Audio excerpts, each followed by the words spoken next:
আলহামদুলিল্লাহ রাব্বিল আলামিন ওয়াসসালাতু ওয়াসসালামু আলা রাসূলিহিল কারীম ওয়া আলা আলিহি ওয়া সাহবিহি ওয়া আহলি বাইতি আজমাইন। মাননীয় স্পিকার, আমাকে সুযোগ করে দেওয়ার জন্য আপনাকে অসংখ্য ধন্যবাদ। আমি সর্বপ্রথম মহান আল্লাহ তাআলার শুকরিয়া আদায় করছি। আপনাকে ধন্যবাদ জ্ঞাপন করার পাশাপাশি সারা দেশবাসী এবং বিশেষ করে আমার নির্বাচনী এলাকার সম্মানিত জনগণকে ধন্যবাদ এবং কৃতজ্ঞতা জ্ঞাপন করছি। তারাই আমাকে এবং আমাদেরকে এখানে কথা বলার সুযোগ করে দিয়েছেন তাদের মূল্যবান ভোটের মাধ্যমে। আমি গভীর শ্রদ্ধার সাথে স্মরণ করছি 47, 52, 71, 90 শাপলা চত্বরের সম্মানিত শহীদবৃন্দকে এবং ফ্যাসিস্ট আমলে 15.5 বছর যারা নির্যাতিত হয়ে দুনিয়া থেকে বিদায় নিয়েছেন, লড়াই করেছেন, আহত হয়েছেন, পঙ্গু হয়েছেন, আয়নাগরের বন্দী হয়েছেন, বিভিন্নভাবে যারা নিগৃহীত হয়েছেন, বিশেষভাবে আমি গভীর শ্রদ্ধার সাথে স্মরণ করছি 24 জুলাইয়ে যারা বুক চিতিয়ে লড়াই করে আমাদেরকে আজকের এই সংসদ গঠন করার সুযোগ তৈরি করে দিয়েছেন। তাদের মধ্যে যারা নির্যাতিত হয়ে দুনিয়া থেকে বিদায় নিয়েছেন, মহান রব্বুল আলমিনের দরবারে দোয়া করি আল্লাহ তাদের সকলকে শহীদ হিসাবে কবুল করুন। যারা আহত পঙ্গু হয়েছেন, আল্লাহ তাদেরকে সুস্থতার নিয়ামত দান করুন। আমরা সকলের প্রতি গভীর শ্রদ্ধাশীল, কৃতজ্ঞ, ঋণী। আজকের এই সংসদ গতানুগতিক কোনো সংসদ নয়, এটা 24 রক্তের উপর দাঁড়িয়ে থাকা একটি সংসদ। আজকে আপনি মহান সংসদের স্পিকার বা অভিভাবক নির্বাচিত হয়েছেন এবং আপনার সাথে ডেপুটি স্পিকার হিসেবে জনাব কায়সার কামাল সাহেব নির্বাচিত হয়েছেন। আমরা দুইজনকেই অভিনন্দন জানাই। মাননীয় স্পিকার, বাংলাদেশের স্বাধীনতার পরপর 55টি বৎসর আমরা অতিক্রম করে এসেছি।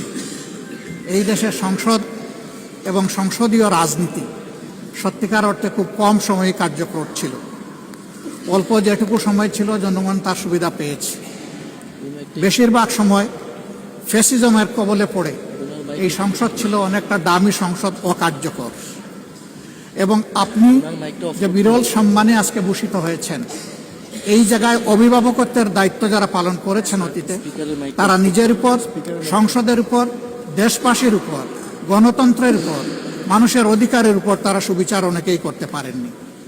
আমরা আশা করব আপনার এই অভিভাবকত্বের জায়গা থেকে, আপনি যদিও একটা দল থেকে নির্বাচিত হয়ে সংসদে এসেছেন, কিন্তু ইতিমধ্যেই আপনি ঘোষণা দিয়েছেন যে আপনি জাতীয়তাবাদী দলের স্থায়ী কমিটির সদস্য পদ থেকে পদত্যাগ করেছেন। এখন আপনি সকলের, আমরা মনে করি আপনার কাছে সরকারি দল এবং বিরোধী দল আলাদা কিছু হবে না। আপনার কাছে আমরা সুবিচার পাব, জাতির কল্যাণে যে কথাগুলো বলতে চাইব সেই কথাগুলো বলার সুযোগ আপনার কাছ থেকে পাব। আপনার নেতৃত্বে এটি একটি গতিশীল সংসদ হবে, এটা আমরা আশা করতে চাই। আমরা আশা করতে চাই অতীতে যে মন্দ নজির সৃষ্টি হয়েছে বিভিন্ন সময়, এটি নতুন করে আর হবে না। আজকের এই সংসদে অনেক তরুণ সদস্য এখানে আজকে এসেছেন। আমিও বয়সে একটু বেশি হলেও আমিও তরুণ। আমার জীবনে এটা প্রথমে এই সংসদে ঢোকা, সুতরাং আমিও তরুণদের একজন। সেই তরুণরা যারা এখানে প্রাজ্ঞ আছেন, অতীতে যারা এই মহান সংসদের সদস্য বারবার নির্বাচিত হয়েছেন, তাদের কাছ থেকে আমরা ভালো কিছু শিখব। আমরা অতীতের সংসদগুলোতে দেখেছি এখানে দেশের মানুষের কল্যাণ বিবেচনায় আলোচনা না হয়ে মানুষের চরিত্র হননের জন্য এখানে বিপুল সময় ব্যয় করা হয়েছে। আমি আপনাকে বিনীতভাবে অনুরোধ করব, এই সংসদ যেন কারো চরিত্র হননের কেন্দ্রে পরিণত না হয়। আপনার কাছ থেকে কেউ সামান্যতম সুযোগও যেন এই ব্যাপারে না পায়। আমরা চাই এই সংসদ শুধুমাত্র জনকল্যাণে প্রতিষ্ঠিত হবে এবং পরিচালিত হবে। আমি আস্থাশীল, গভীর আস্থাশীল, আপনি একজন লড়াকু মুক্তিযোদ্ধা, আপনি পারবেন ইনশাআল্লাহ এই সংসদকে সফলভাবে নেতৃত্ব দিতে। আমরা আপনার সঙ্গত প্রত্যেকটি বিষয়ে কথা দিচ্ছি, আমরা আপনাকে সমর্থন দিব, সহযোগিতা দিব, আপনার জন্য দোয়া করব। আমরা আপনার কাছ থেকে শুধু ইনসাফ আশা করব।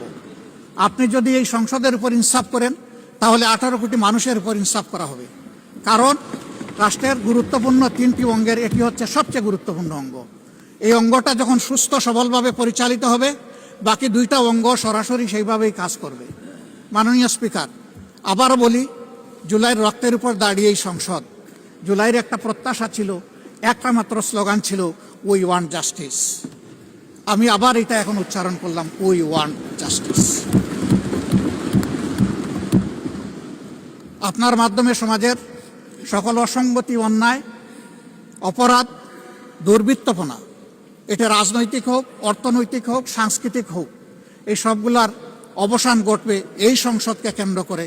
এই প্রত্যাশা ব্যক্ত করে আমি আপনার সুস্বাস্থ্য, দীর্ঘ হায়াত কামনা করছি এবং সফল নেতৃত্ব আমি কামনা করছি, যে আপনি অভিভাবক হিসাবে ইনশাআল্লাহ সফলভাবেই নেতৃত্ব দিবেন। আল্লাহ হাফিজ। আসসালামু আলাইকুম রহমতুল্লাহ।